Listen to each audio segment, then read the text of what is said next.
আলু রেশমি পরোটা একটা আলু দিয়ে একবার তৈরি করে খেয়ে দেখুন, পুরা অবাক হয়ে যাবে, মনে হবে আগে কেন তৈরি করে খাই নাই। এমন রেশমি পরোটা স্বাদে গন্ধে ভরপুর। এক বাটি আটা বা ময়দা দিয়ে খুবই সহজে তৈরি করে নিতে পারবেন, আরও স্কুল বা টিফিনেও দিতে পারবেন।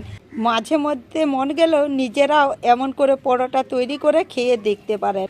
এমন পরোটা তৈরি করলে আরও তরকারির লেগে ঝামেলা করতে হবে না, যা থাকবে সেটা দিয়ে চেটে পুটে খাবেন, খেতে তো বেশ বেশ ভালো লাগে। আরও একবার সবাইকে অনুরোধ রইল সুমিতা কিচেনের নতুন একটা রেসিপি দেখার লেগে। আজকে আমি তৈরি করব রেশমি পরোটা। এই রেসিপিটা আপনাদের সাথে শেয়ার করে দিচ্ছি, আপনারা পুরো রেসিপিটা দেখবেন, আশা করছি আপনাদের খুব খুব ভালো লাগবে। চলুন রেসিপিটা শুরু করা যাক। রেশমি পরোটা কয়েকটা উপকরণে বেশ সুন্দর করে তৈরি করব, আপনারা দেখতে থাকুন। এখানে একটা বাটি মাপ করে নিয়ে নিয়েছি এক বাটি ময়দা, আর নিয়েছি গোটা 3 নতুন আলু সিদ্ধ করে ছাড়ি নিয়েছি, পরিমাণ মতো নুন, আর মশলা নিয়েছি দেখুন কোচানো ধনা পাতা, ভাজা লঙ্কা একটু ভেঙে ভেঙে নিয়েছি, গোটা জিরা আর জোয়ান আর কাঁচা লঙ্কা। সবার প্রথমে আমি আলুটা গ্রেট করে নেব, আর অল্প সাদা তেল লাগবে।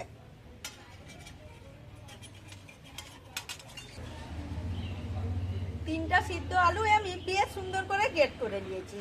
এরপর এটা একটা ধারে রেখে দিচ্ছি, আর জামবাটিটার মধ্যে দিয়ে দিচ্ছি ময়দা।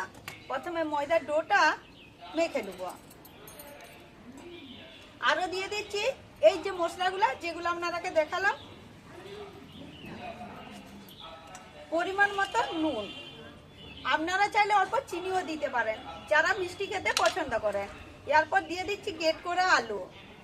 প্রথমে এটা একটু বেশ সুন্দর করে মেখে নিই, যদি না মাখা যায় তাহলে অল্প জল দেবো, নাহলে জল দিয়ে দরকার নেই। সব ময়দাগুলো আলুর সঙ্গে ঠিকঠাক করে মাখা হয় না, একটু শক্ত আছে, সেই লেগে অল্প জল দিচ্ছি। আপনারা যদি আলু খেতে খুবই পছন্দ করেন তাহলে আরো একটু আলু দিয়ে দিবেন, তাহলে কি হবে বলুন তো, জল দিয়ে মাখতে হবে না,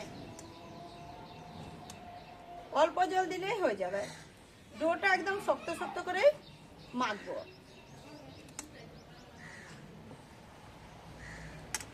ডোটা আমি একদম শক্ত করে মেখে নিয়েছি। এরপর উপর থেকে একটু সাদা তেল দিয়ে আধ ঘন্টার মতো রেখে দিচ্ছি। সাদা তেলটা বেশ সুন্দর করে বুলিয়ে নিচ্ছি আর কি, তাহলে বেলার সময় চেট চেট করে লাগবে না, আর খেতেও ভালো লাগবে। ঢাকাটা খুলে আরো একবার বেশ সুন্দর করে রেশমি পরোটার জন্য ডোটা মেখে নেব।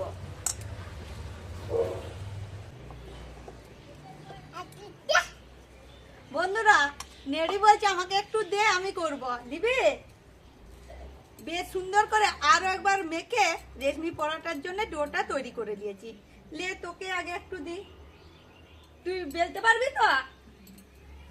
এরপর পরিমাণ মতো লুবো আর লুইগুলা কেটে লুবো।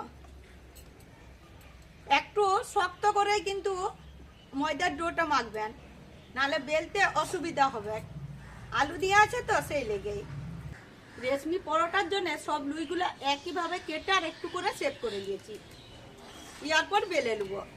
আজকে আমি শুধু বেলবো না, সাদা তেল দিয়ে বেলবো, নাহলে চিটি যাবে, আলু দিয়ে আছে তো। প্রথমে একটু সাদা তেলটা বুলিয়ে নিয়েছি, এরপর একটা করে লুবো আর একদম পাতলা করে বেলবো।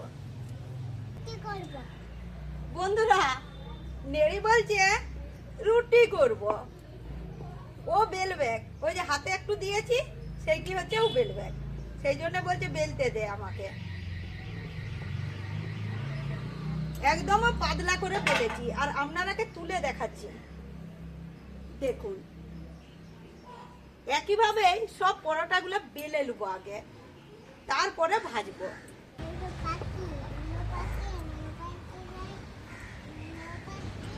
একইভাবে সব রেশমি পরোটাগুলো আমি বেলে নিয়েছি, আর প্রত্যেকটাই দেখুন একদম পাতলা পাতলা করে বেলেছি। রেশমি পরোটা এমনিতেই বলেই, আর দেখতে তো সুন্দর হবে কি। এখানে আমি 3টা থালার মধ্যে বেলেছি, নালে চিটি যাবে।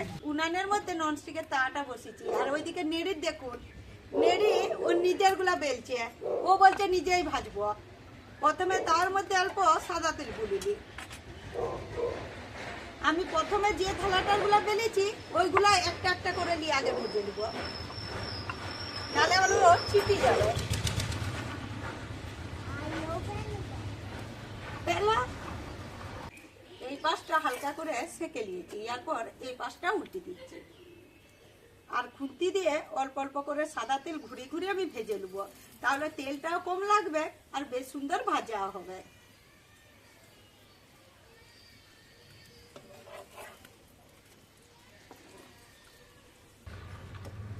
রেশমি পরোটা খুব বেশি রং করে ভাজার দরকার না। এখানে দেখুন উল্টি পাল্টি আমি বেশ সুন্দর করে একটা রেশমি পরোটা ভেজে নিয়েছি, আর দেখতে কতটা সুন্দর হয়েছে। বন্ধুরা, মাঝে মাঝে পরোটা খেতে ইচ্ছা করলে এমন করে তৈরি করে খাবেন, আর অতিথি এলে তাকেও আপ্যায়ন করবেন। দেখবেন আপনার কাছে একবার হলেও রেসিপিটা জানতে চাইবেন, আর খেয়ে তো আপনার প্রশংসাই করবেন। এরপর প্লেটের মধ্যে তুলে নিচ্ছি। খেতে কি যে ভালো লাগে, আপনারা একবার না তৈরি করলে বুঝতেই পারবেন যে ইয়ার স্বাদ কতটা সুন্দর। একইভাবে উল্টি পাল্টিয়ে সব রেশমি পরোটাগুলো আমি ভেজে নিয়েছি, আর প্রত্যেকটা পরোটাকেই দেখতে দেখুন কত সুন্দর হয়েছে। এরকম পরোটা তৈরি করলে যে কোনো তরকারির সঙ্গে খেতে বেশ ভালো লাগে, আর সময়ও খুব কম। আলু রেশমি পরোটাগুলো একদম কাছের থেকে দেখাচ্ছি, আপনারা পুরো রেসিপিটা দেখার পর কমেন্ট করে বলবেন কেমন হয়েছে। গোটা দুটো আলু থাকলে ঘরেতে এমন আলু রেশমি পরোটা খুবই সহজে তৈরি করা যায়। আপনারা একবার তৈরি করে খেয়ে দেখবেন, খেতে তো বেশ ভালো লাগে। আর কেমন তৈরি হয়েছে আমি আপনারাকে খেয়ে বলছি। এইরকম পরোটার সাথে যে কোনো তরকারি থাকবে সেটা দিয়েই খেতে ভালো লাগবে। আমার তো তরকারি করা হয় নাই, সেই লেগে এমনিই খাই, খেয়ে বলি। চেখে বলছি, আগেকার দিনে মানুষ বলতো না ওই দে একটা চেখে বলি, সেই রকম একদম নরম তুলতুলা। যার দাঁত নাই সেও খেতে পারবে, যার দাঁত আছে সেও খেতে পারবে, মুখে দিলেই তো মিলি যাবে।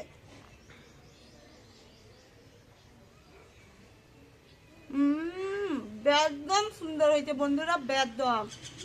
বন্ধুরা, আজকে আমার গোটা দুটা সিদ্ধ আলু বা 3-4টা আলু দিয়ে এইরকম রেশমি পরোটা রেসিপিটা দেখার পর যদি আপনাদের একবার হলেও ভালো লেগে থাকে, তাহলে আমার চ্যানেলটা সাবস্ক্রাইব করে শেয়ার করতে ভুলবেন না। এইরকমই নতুন পুরোনো দিনের ভিডিও দেখার লেগে নতুন পুরনো বন্ধুরা যে যেখান থেকে দেখে থাকেন তাদেরকে আমার আন্তরিক ভালোবাসা আর অসংখ্য অসংখ্য ধন্যবাদ।